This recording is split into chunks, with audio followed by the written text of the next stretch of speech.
Friends, I realize that the first day of April is usually marked by pranks and misinformation, and I usually participate.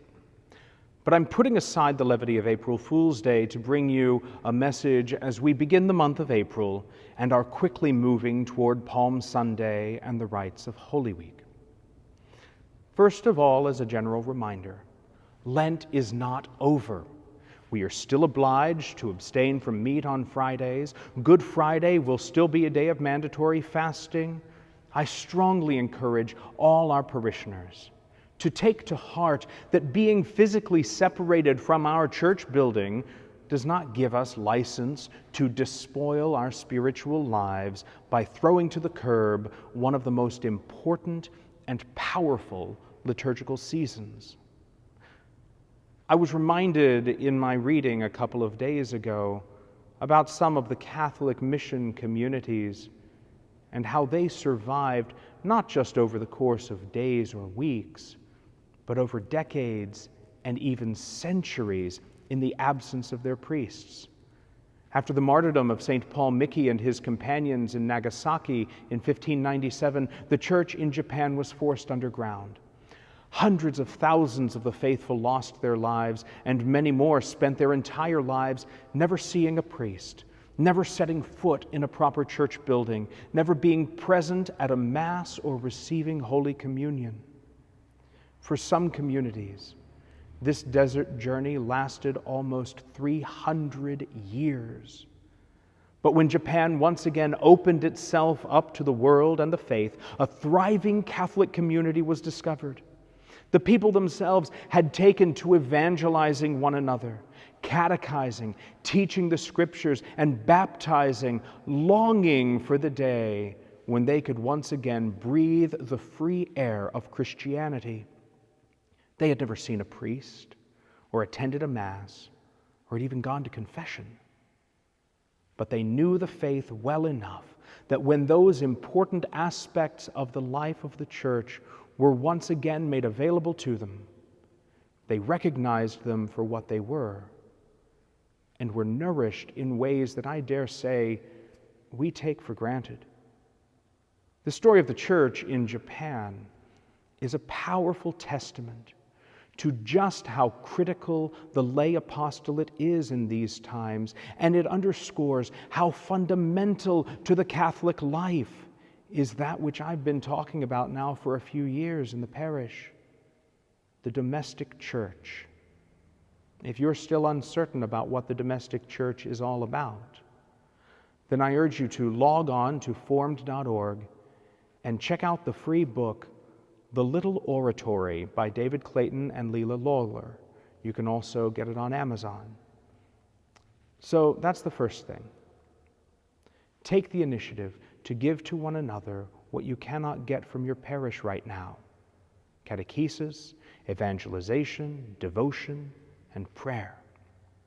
Second, understanding the preeminent value of the Holy Eucharist to the life of the Christian, I soon hope to be exposing the Blessed Sacrament throughout the day for people to venerate, provided that you maintain the social distancing protocols established. From 6 a.m. to 6 p.m., the Blessed Sacrament will be adored through the side door of the parish office, convent building at St. Patrick's, the door that's right there at the parking lot, and you've probably never even noticed it.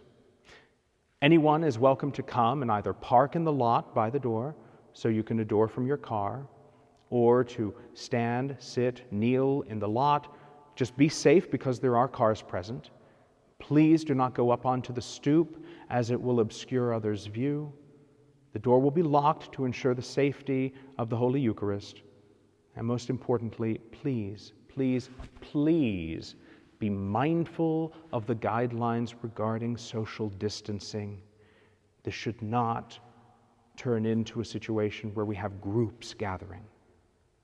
Third, I am available to hear confessions, so please make use of that availability. Call or email to set up an appointment. Our priests have been advised not to establish regular confession times, as it may encourage people to congregate.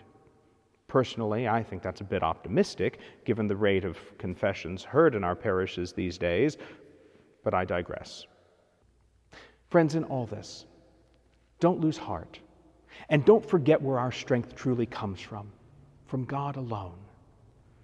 We can take all the precautions we're instructed to. We can keep our distance, work from home, but ultimately, as a people of faith, we have to put ourselves in God's hands, recognizing that our Creator is ultimately in control. We might ask the question about why God lets things like this happen, and perhaps that'll be a discussion for another time. But right now, I want all of you to reevaluate just what it means to be a Catholic, to be a people who are in the world, but not of the world. A people who draws its strength not from a human source, but from the supernatural grace of the sacraments and the supreme God to which they lead us.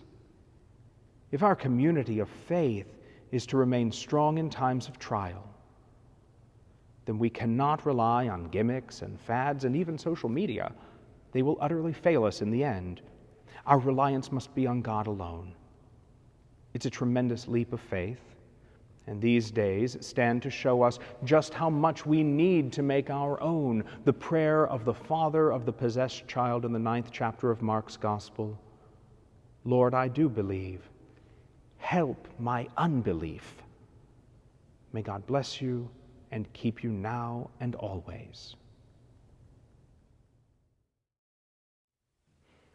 Hi everyone, Father Devis here at the Altered State.